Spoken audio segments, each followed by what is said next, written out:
Kyrgyzstan, April 18, Casimero handa na yan. Pangakong bagsakan sa knockout, yan ang plano man. Sabi ng marami sa timbang mahihirapan, pero easy work lang yan, sagot niya'y may panindigan. May dating trainer na, sa kalaban pa pumusta, pero si Cuadro Alas, panalo ang dala-dala. Cuadro Alas, angat, yeah! Cuadro Alas, panalo, let's go!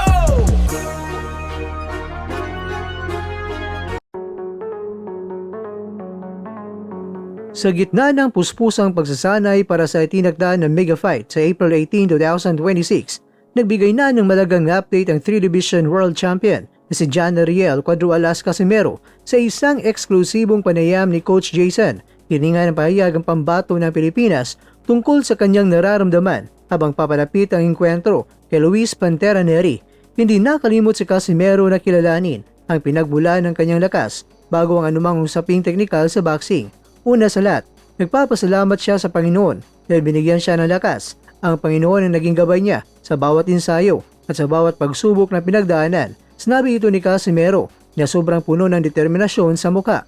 At ayon sa kampo ni Casimero, ang espiritual na aspeto ng kanyang pagganda ay nagbibigay sa kanya ng peace of mind na kailangan upang harapin ang isang mapanganib na kalaban tulad ni Nery. Nagdag pa ni Casimero, handang-handa na ang Kyrgyzstan para sa isang gabi ng bakbakan na hindi malilimutan ng mga boxing fans sa buong mundo.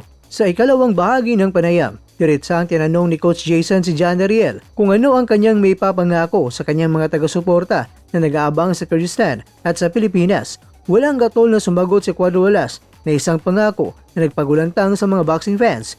Hopefully knockout.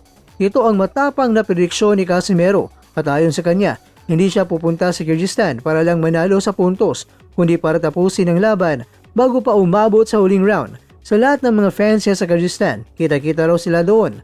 Bakbakan na ito sa April 18 at ang may papangako niya ay mananalo sa laban na ito at hopefully, man-knockout niya talaga itong si Nery. Naniniwala si Casimero na ang kanyang bilis at bagong kondisyon na bato-batong siyan ang magiging susi upang mapabagsak ang Meksikano. Inaasahan ang pagdagsa ng mga Filipino at lokal na mga residente sa Gazprom Sports Complex upang saksihan kung matutupad ba ni Casimero ang kanyang pangako na bagsakan. Samantala mga kwento, traidor o sigurista, dating trainer na si Pingping Tipura kay Nery pupusta imbis na kay Casimero. Habang nagdiriwang ang mga fans sa posibleng update ni Casimero, isang malamig na tubig ang ibinuhos ng kanyang dating trainer na si Christopher Pingping Tipura. Sa isang surpresang payag, inamin ni Tipura na siya rin ang kuya ng dating interim champion na si Jack Tipura na wala siyang tiwala sa kakayahan ng dati niyang alaga laban niyan kay Luis Nery. Bagamat Pilipino at dati silang magkasama sa training camp, mas pinili ni Tipura na pumanig sa dayuhan base sa kanyang obserbasyon sa kasalukuyang takbo ng karera ni Casimero. Kahit Pilipino ako, kay Nery pa rin ako pupusta. Wala na akong tiwala na kayang talunin ni Casimero si Nery. Matapang na payag ni Tipura. Mga kakwento, ang pahayag na ito ay agad na nag-viral at umani ng samut-saring reaksyon mula sa mga netizens. Ang ilan ay binatiko si Tipura sa kawalan ng patriotism, habang iba naman ay iniisip kung may alam ang dating trainer sa mga kahinaan ni Casimero na hindi nakikita ng publiko.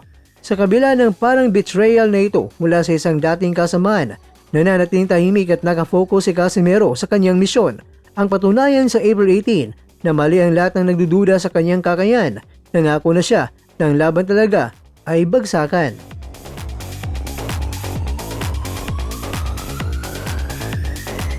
Masasabi mo at anong may papangako mo sa nalalapit mong laban ninyo kay Nery? Ayun, una-una salamat. Pagpasalamat po ako na binigyan tayo ng lakas at para sa laban na to this coming April 18, so bakbakan na sa Kyrgyzstan. Ayun, at kita-kits tayo dyan, mga solid supporters natin. Ayun, ipapangako ko sa inyo, mananalo tayo. Hopefully, knockout, bagsakan. Let's go!